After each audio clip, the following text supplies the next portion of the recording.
The Duchy of Benevento was the southernmost Lombard duchy in the Italian peninsula, centered on Benevento, a city in southern Italy. Being cut off from the rest of the Lombard possessions by the Papal Duchy of Rome, Benevento was from the first practically independent. Only during the reigns of Grimoald I of Benevento and the kings from Liutprand on was the duchy closely tied to the kingdom. After the fall of the kingdom, however, alone of Lombard territories, it remained as a rump state, and maintained its de facto independence for nearly 300 years, though it was divided after 849. Paul the Decan refers to Benevento as the Samnite Duchy, after the region of Samnium. Foundation. The circumstances of the creation of the duchy are disputed. According to some scholars, Lombards were present in southern Italy well before the complete conquest of the Po Valley.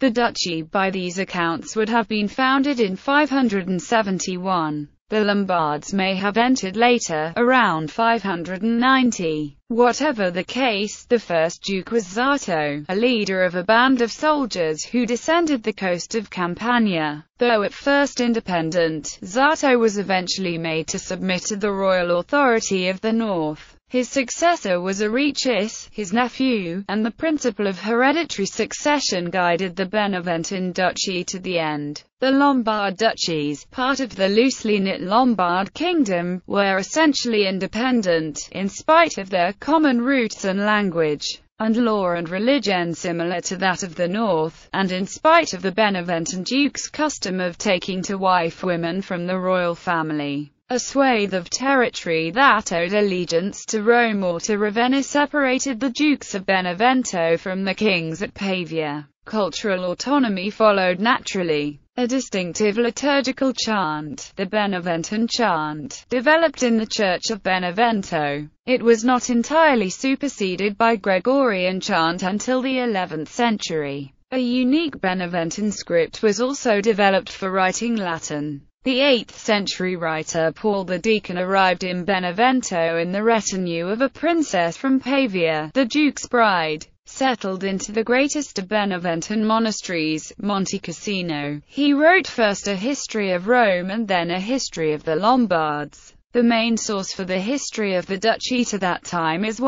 expansion. Under Zato's successors, the duchy was expanded against the Byzantine Empire. Arichis, himself from the Duchy of Friuli, captured Capua and Crotone, sacked Byzantine Amalfi, but was unable to capture Naples. After his reign, the Byzantines had left in southern Italy only Naples, Amalfi, Gaeta, Sorrento, Calabria, and the maritime cities of Apulia. In 662, Duke Grimoald I went north to aid the king Godepit against his brother, the co-king Pacitit, and instead killed them both and captured Pavia. As king of the Lombards, he tried to reinstate Arianism over the Catholicism of the late King Aripert I.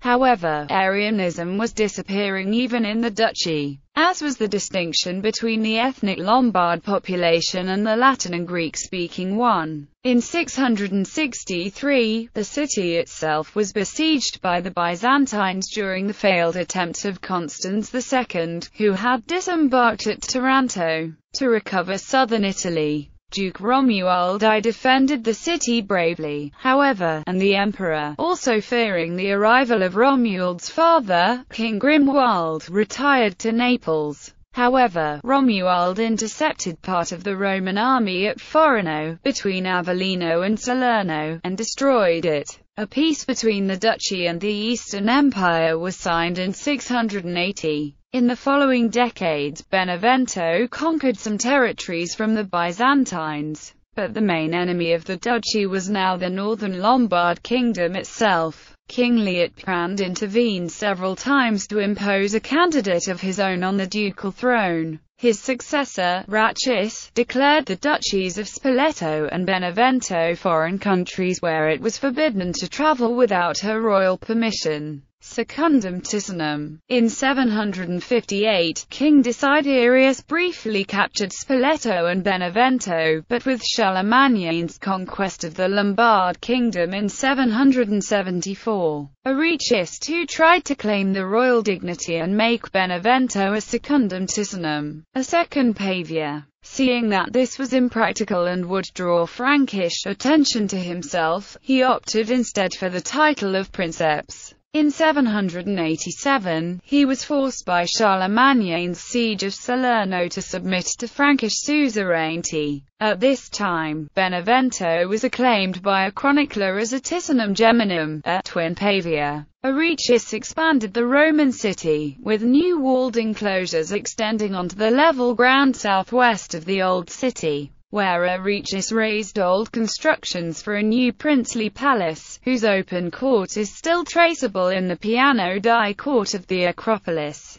Like their Byzantine enemies, the dukes linked the palace compound with a national church, St. Sophia. In 788, the principality was invaded by Byzantine troops led by Desiderius's son, Adelchis, who had taken refuge at Constantinople. However, his attempts were thwarted by Aurelius's son, Grimoald III, who had, however, partially submitted to the Franks. The Franks assisted in the repulsion of Adelchis but, in turn, attacked Benevento's territories several times, obtaining small gains, notably the annexion of Chieti to the Duchy of Spoleto. In 814, Grimoald IV made vague promises of tribute and submission to Louis the Pious, which were renewed by his successor Sicco. None of these pledges were followed up, and the decreased power and influence of the individual Carolingian monarchs allowed the duchy to increase its autonomy.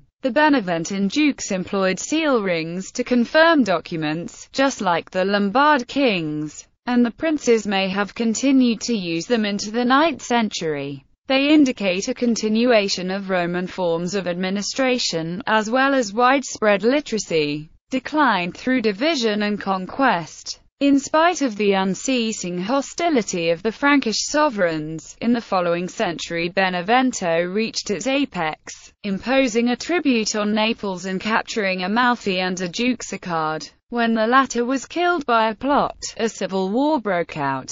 Sicard's relative, Sicanulf, was proclaimed prince in Salerno while the assassin Radelchis was acclaimed in Benevento itself. This ended with the division of the duchy, by order of the Emperor Louis II, into two distinct principates, Benevento and the Principality of Salerno. Several local gastalds and counts, like that of Capua, profited from the chaotic situation and declared independence. The crisis was aggravated by the beginning of Saracen ravages. The first Saracens having been called in by Radelchis and subsequently Sicanulf in the decade-long war. Often spurred by rival Christian rulers, Saracens attacked unsuccessfully Naples and Salerno. The Saracen colony in southern Lazio was eliminated only in 915, after the Battle of Garigliano. At the same time, however, the Byzantine Empire reconquered a great part of southern Italy, beginning at Bari, which they retook from the Saracens in 876, and eventually elevating their themes under Strategoire into a catapanate of Italy, further reducing the already declining Beneventan power. In 899, Attenuolfi of Capua conquered Benevento and united the two duchies.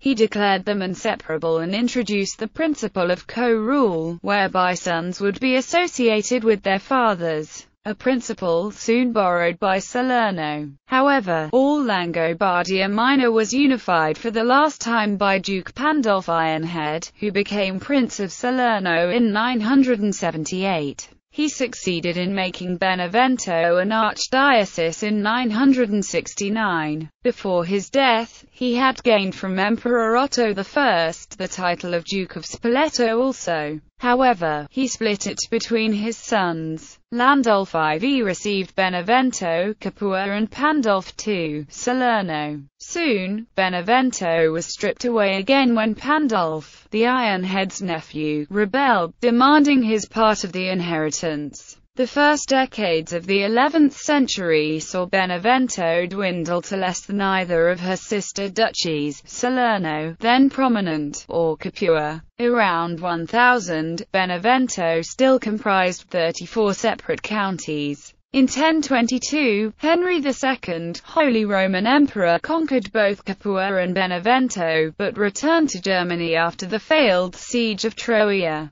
The Normans arrived in the Mezzogiorno in these years, and Benevento, then acknowledged to be in papal suzerainty, was only an off-and-on ally. The Beneventan duke still had enough prestige to lend his son, Eteniulf, to the Norman Lombard rebellion in Apulia as leader. But Eteniulf abandoned the Normans and Benevento lost what was left of its influence. The greatest of Norman rulers of the south was Robert Guiscard, who captured Benevento in 1053. He gave it to its nominal suzerain, the Pope, who appointed a series of minor Lombards as dukes until he gave it to Guiscard in 1078. It was finally returned to the Pope in 1081, with little but the city remaining of the once great principality which had determined the direction of South Italian affairs for generations. No dukes or princes were thereafter named. In 1806, Napoleon, after conquering Benevento, named as prince the famous Charles Maurice de Talleyrand. Talleyrand held the title till 1815 and was quite capable in administrating the duchy besides his other tasks.